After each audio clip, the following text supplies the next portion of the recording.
Happy New Year. Welcome to the first episode of the Quip Corner with Ada. And yes, word of the month. I had been struggling on, what it should look like this year. And I, well, I will tell you what I was told, and we'll just see how the rest of the year unfolds. And that rhyme was not planned. But please join me in the Quip Corner and we'll talk about the word of the month. See you in a bit.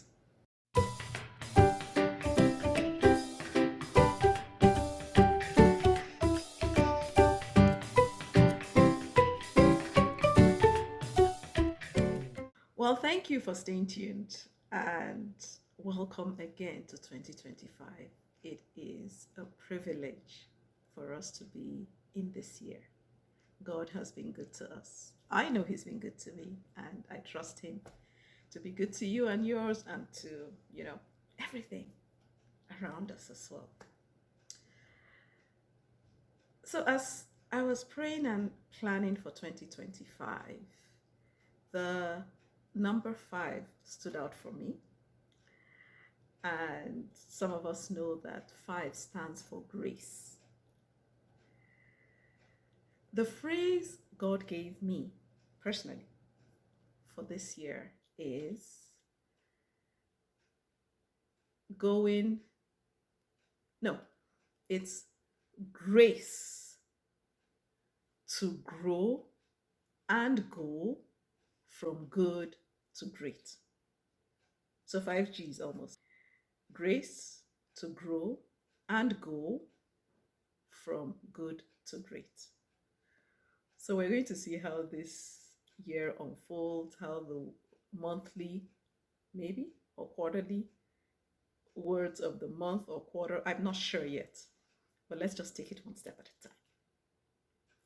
So the word of the month, let's start there. Let's assume that the word for the month, maybe quarter, is grace. Grace. Now, before I, break out the word grace, when I was still ruminating around, the theme or the word of the month or word of the quarter,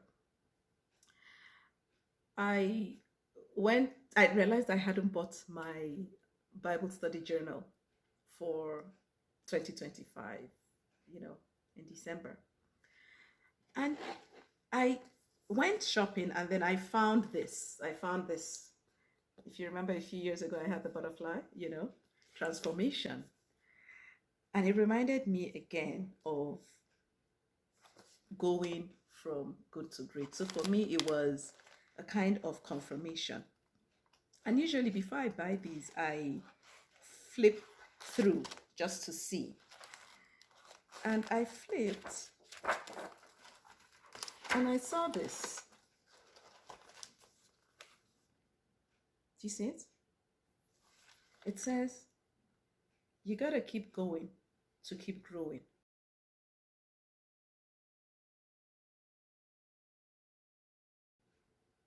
And I was like, okay, point taken. So that, shall I say, solidified the theme I received from the Lord. But zooming in on grace, I believe that grace is God's grease on our elbows so that we keep going and growing. Grace also stands for God's riches at Christ's expense, God's redemption at Christ's expense, and that's something we definitely should never take for granted. But I came up with a few more. Let's see if I can pull them up. Where are they? Where are you? Don't hide, don't hide. Yes. God's resources are available consistently everywhere and even every day. That's grace. Grace essentially is the ability to do. Let's see. I think I had another one. I don't remember. Was there another one? Maybe not. Or didn't I? Did I write it down? Great results after Christ's empowerment. You know the scripture that says, I can do all things through Christ who strengthens me. And so with his empowerment, we have the grace to accomplish things. That's as far as I've gone with the word grace. So we'll see what the rest of the month brings our way. I look forward to reading your comments and possibly your spellouts of the word grace. God bless you and Happy New Year again. See you around. Bye.